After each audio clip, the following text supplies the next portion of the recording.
Et ce passage aujourd'hui, c'est le passage de la monnaie papier à la monnaie électronique. Et c'est ça que je voudrais vous expliquer dans une deuxième partie qui est de mon propos, qui est le nouvel âge monétaire. Or, la monnaie électronique, c'est tout le contraire du monopole d'une banque centrale, mais tout le contraire. Hein.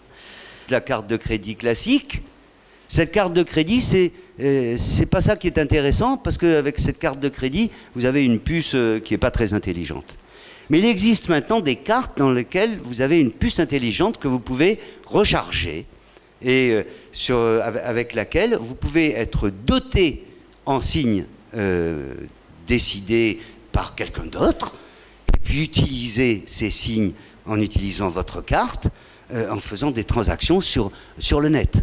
Il y a aujourd'hui 4 ou 5 réseaux existants qui vous proposent d'utiliser des unités monétaires, comme cela, sur ces cartes-là, rechargeables, hein, et qui vous permettent de faire du commerce sur le net. Ça a démarré de façon intéressante avec un système comme les miles pour les avions. Vous connaissez ce système des miles pour les avions? On essaye de vous fidéliser en vous proposant, chaque fois que vous faites un voyage sur une compagnie, un certain nombre de miles. Et bien on a fait la même chose avec les éléments monétaires. C'est devenu un argument de marketing. C'était vraiment un système où, si vous faites une transaction en passant par ce magasin-là, le magasin va vous doter en beans. Hein? Le beans, c'est les haricots hein, en anglais. Hein? Et voilà, on vous dote en beans. Et puis une fois, puis deux fois, et puis une fois que vous avez stocké vos beans, on vous dit, mais voilà les magasins qui utilisent les beans. Mais ça va, il y en a de plus en plus, tous les jours. Ça va du Hilton au drugstore. Vous pouvez faire des tas d'achats avec ça. Or, l'utilisation de cette monnaie électronique, ce sont des monnaies privées, concurrentielles. Il y a des réseaux de plus en plus. Mastercard le fait, Microsoft va se lancer dessus. Ce sont des choses incroyables. Alan Greenspan, qui était, vous savez, qui était le responsable de la Banque centrale américaine, il avait demandé une étude particulière là-dessus. Il avait reconnu que ces techniques-là permettaient de développer les échanges et étaient un facteur considérable de développement. Le monde monétaire de demain n'aura plus rien à voir avec le monopole des banques centrales étatiques. Et que cette période historique qui s'est ouverte en 1850, au moment de la colonisation, hein, au moment où elle a commencé, elle est en train de se fermer aujourd'hui. Hein. Elle est en train de se fermer. Et si ça se ferme, c'est grâce à la technologie. Hein. Grâce à la technologie. Et on va retrouver ce qui est la nature profonde de la monnaie.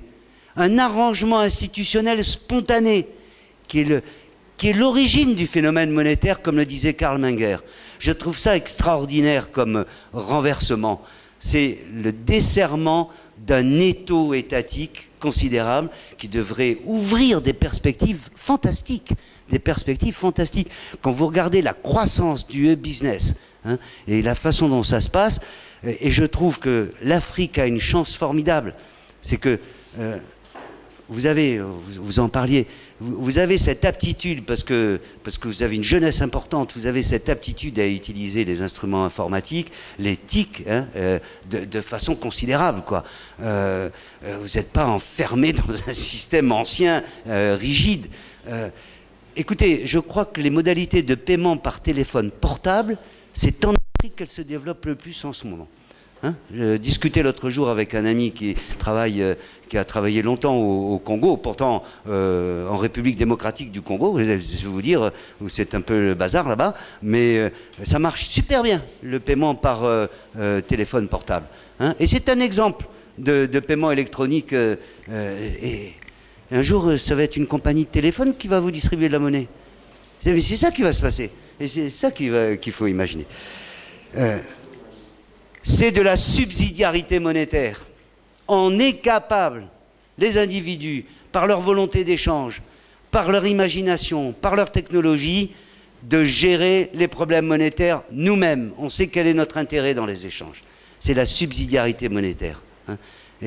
Et n'oubliez pas que la monnaie est une institution, et n'oubliez pas que derrière la monnaie, il y a des droits de propriété. Ça, c'est l'élément majeur. Hein. Les États n'ont pas été capables de respecter cette règle. Ils n'ont pas été capables, ils ont créé des faux droits, ça a donné des catastrophes mondiales considérables. Et je pense que demain après-midi, on vous démontrera que même sur le plan de la finance, la responsabilité a été très importante. Voilà, je vous remercie.